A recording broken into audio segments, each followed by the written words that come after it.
The ultimate crime, a single strategic betrayal that toppled an empire, from the man who destroyed the 300 Spartans to the general who sold America's revolution. These are the 5 legendary traitors whose names became an eternal curse. 30 minutes of history's darkest secrets. The double-edged sword of loyalty history is traditionally written to celebrate heroes and condemn villains. But the narrative often fails to capture the complexity of the figure caught between these two poles. The traitor. A traitor is not merely an enemy. They are a former insider, a trusted ally, whose intimate knowledge of a system, a battle plan, or a political structure allows them to inflict catastrophic damage far exceeding that of any external enemy. The act of betrayal is the fulcrum upon which the fate of empires often pivots. A single, calculated decision, made in a dark moment of ambition, ideological conflict, or simple greed, can undo decades of stability and change the geopolitical map forever.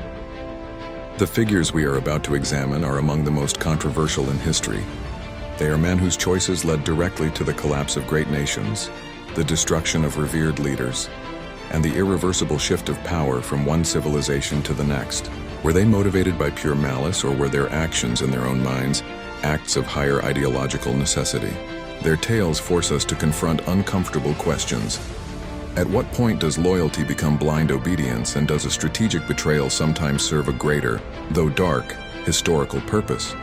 This 30-minute intensive study, utilizing detailed historical and archaeological evidence, will analyze the lives, motives, and devastating long-term consequences wrought by 5 men whose names became synonymous with the ultimate act of treachery.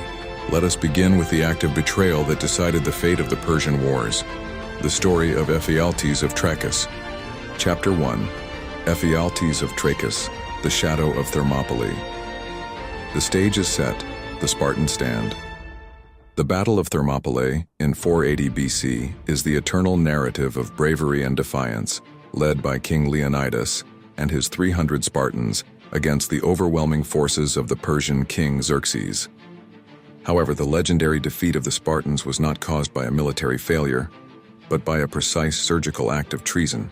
The Spartan defense was impenetrable because the narrow pass neutralized the massive numerical advantage of the Persian army. The Greek forces were successfully holding the line and inflicting massive casualties on the invaders. Ephialtes of Trachis was a local farmer who lived in the vicinity of Thermopylae. He possessed the intimate geographical knowledge that no one else in the region deemed important. The existence of a little-known goat-herding path that circled the mountains, bypassing the main Thermopylae pass entirely. The motivation behind his action, as primarily documented by the historian Herodotus, was brutally simple: the promise of immense financial reward from King Xerxes.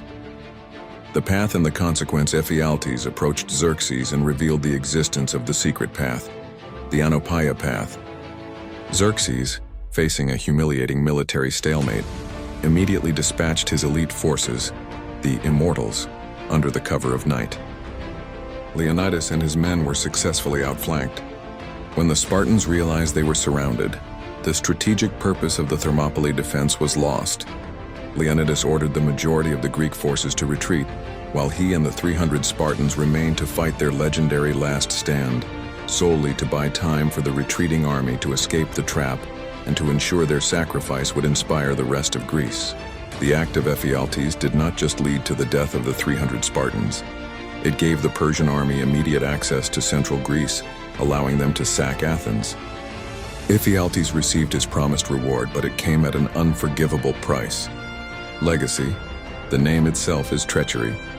The Greek response to Ephialtes was immediate and absolute. The Amphictyonic League, a council of Greek states, placed an enormous bounty on his head. He was forced to flee Greece, living the rest of his life as a desperate exile, constantly hunted. He was eventually killed years later by a man named Athenades, allegedly not for the bounty but for an unrelated matter. However, the Greeks honored the killer as a hero for slaying the infamous traitor. The most enduring legacy of Ephialtes is linguistic. In the Greek language, the name Ephialtes became an eternal descriptive term meaning nightmare, or more directly, traitor. His is the story of a man whose petty, selfish greed directly resulted in a world-changing military disaster, earning him the eternal condemnation of an entire civilization. Chapter 2. Brutus and Cassius. The betrayal of friendship and the Republic, the ascendancy of Caesar. The assassination of Gaius Julius Caesar on the Ides of March, 44th BC, is the most famous act of political betrayal in Western history. The central figures were Marcus Junius Brutus and Gaius Cassius Longinus, two respected Roman senators and former Pompeian loyalists who initially opposed Caesar during the Civil War. Caesar, however, had shown them magnanimous clemency, elevating both men to high political office. Brutus, in particular, was treated with exceptional favor, often viewed as a son by the dictator, a fact that makes his betrayal the most profound. The conspirators were not driven by personal greed. They were driven by a terrifying absolute ideological conviction. They believed that Caesar, by declaring himself dictator perpetuo, dictator in perpetuity, had murdered the Roman Republic and was actively destroying the foundational political freedom of Rome. They viewed Caesar as a king in all but name, and their act was not murder, but tyrannicide, a sacred duty to save the Republic. The stab in the Senate. The conspiracy was immense, involving around 60 senators. The attack took place during a Senate meeting near Pompey's statue. As the conspirators surrounded Caesar, pulling daggers from their togas, the scene descended into bloody chaos. Caesar initially resisted, but upon seeing Brutus among the attackers, his will reportedly broke. He is famously quoted, though likely apocryphal, as saying, "Et tu, Brute? Even you, Brutus?" Caesar received 23 stab wounds and died at the base of the statue of his old rival Pompey. The aftermath of the betrayal was a catastrophic miscalculation. Brutus and Cassius believed the people would hail them as heroes and saviors of the Republic. Instead, the Assassins' Act plunged Rome into a devastating new round of civil wars. The assassins failed to kill Caesar's chief allies, most notably Mark Antony and Octavian, Caesar's heir. Legacy: the fate of the Republic. The actions of Brutus and Cassius did not save the Republic. They guaranteed its demise. The ultimate confrontation came at the Battle of Philippi in 42 BC. Defeated by the forces of Octavian and Antony, both Brutus and Cassius took their own lives, thus saving themselves from the humiliation of capture. The irony of their betrayal is the darkest part of their legacy. By killing the man who threatened the Republic, they only accelerated the rise of the man who definitively ended it. Octavian, who later became Emperor Augustus, leveraged the public outrage over Caesar's murder to seize absolute power, creating the permanent Roman Empire.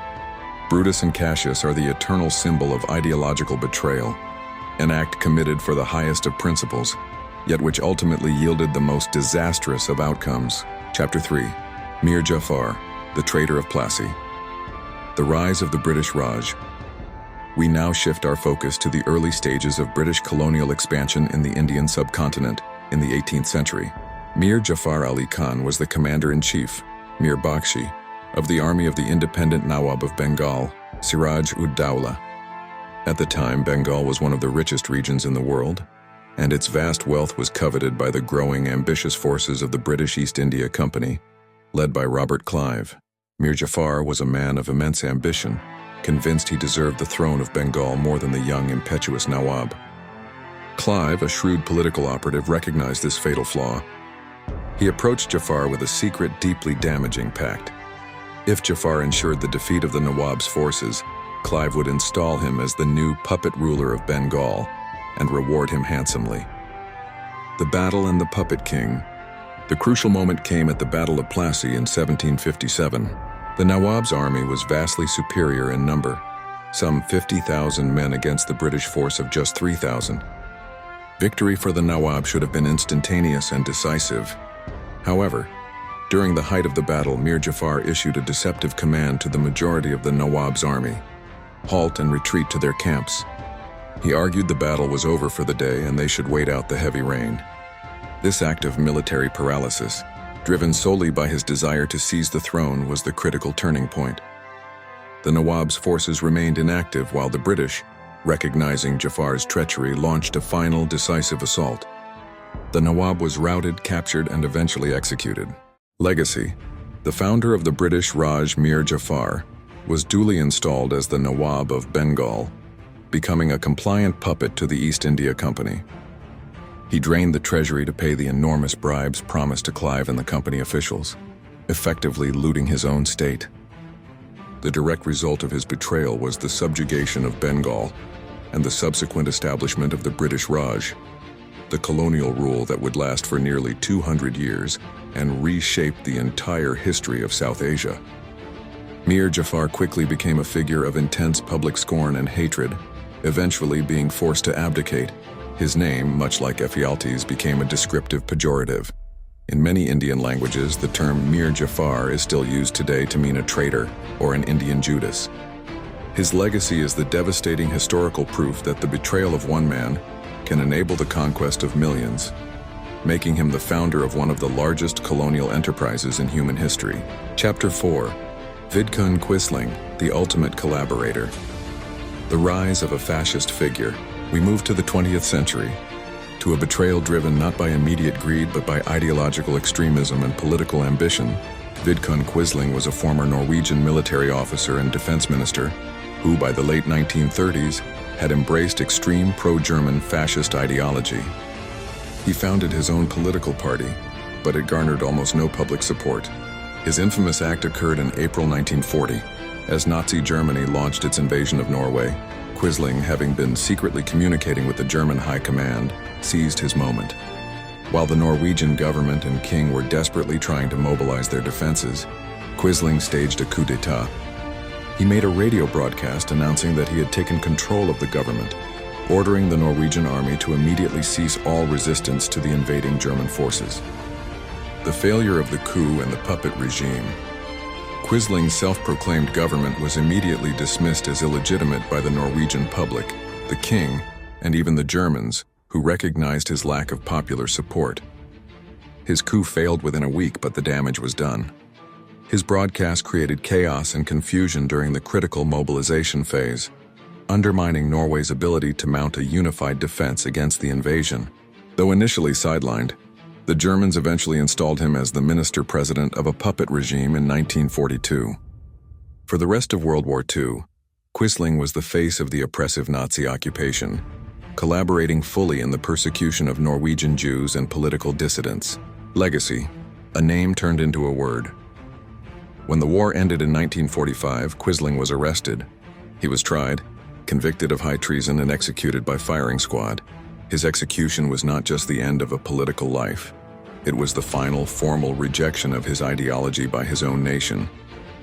However, Quisling's legacy is the most unique linguistic condemnation in history, due to his notoriety and the sheer audacity of his wartime collaboration. His surname, Quisling, was adopted into the English language, and many others as a common noun meaning a traitor who collaborates with an invading enemy force. He is the ultimate universal symbol of collaboration, a figure whose act of betrayal was so absolute that his name became synonymous with the concept itself. Chapter 5. Benedict Arnold, the American villain, the hero turned bitter. Benedict Arnold is the most infamous figure in American history, a man whose name is permanently synonymous with treason. His tragedy is compounded by the fact that he was, initially, one of the American Revolution's greatest heroes and most brilliant military commanders. He led successful, daring attacks at Fort Ticonderoga in Quebec, and his strategic bravery was instrumental in the crucial Battle of Saratoga in 1777, the victory that convinced France to ally with the Americans. He was a war hero, but also a man of intense ego, massive debts, and a profound sense of injustice. Arnold became increasingly disillusioned with the American cause, feeling that he was continuously passed over for promotion and that his numerous financial claims against the Continental Congress were being ignored. His marriage to Peggy Shippen, a woman from a wealthy Loyalist family in Philadelphia, only cemented his ties to the British elite. His sense of injury, combined with his immense debt, proved too powerful. The plot to surrender. West Point in 1780, Arnold began secretly negotiating with the British, offering to surrender the vital American fort at West Point, which commanded the Hudson River, the most important strategic waterway of the war. The British offered him a massive sum of money and a general's commission in the British Army. The plot was foiled when the British intermediary, Major John Andre, was captured by American militiamen while returning from a secret meeting with Arnold. Andre was caught with papers detailing the entire plot, which immediately exposed Arnold.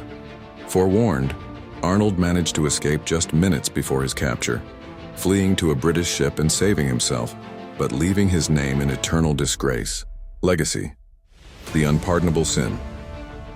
Arnold fought for the British for the rest of the war, commanding British troops against the very Americans he had once led. He lived the rest of his life in London, where he was scorned by the British public and forever hated by the Americans. He died in exile, unable to recover his former financial or social standing.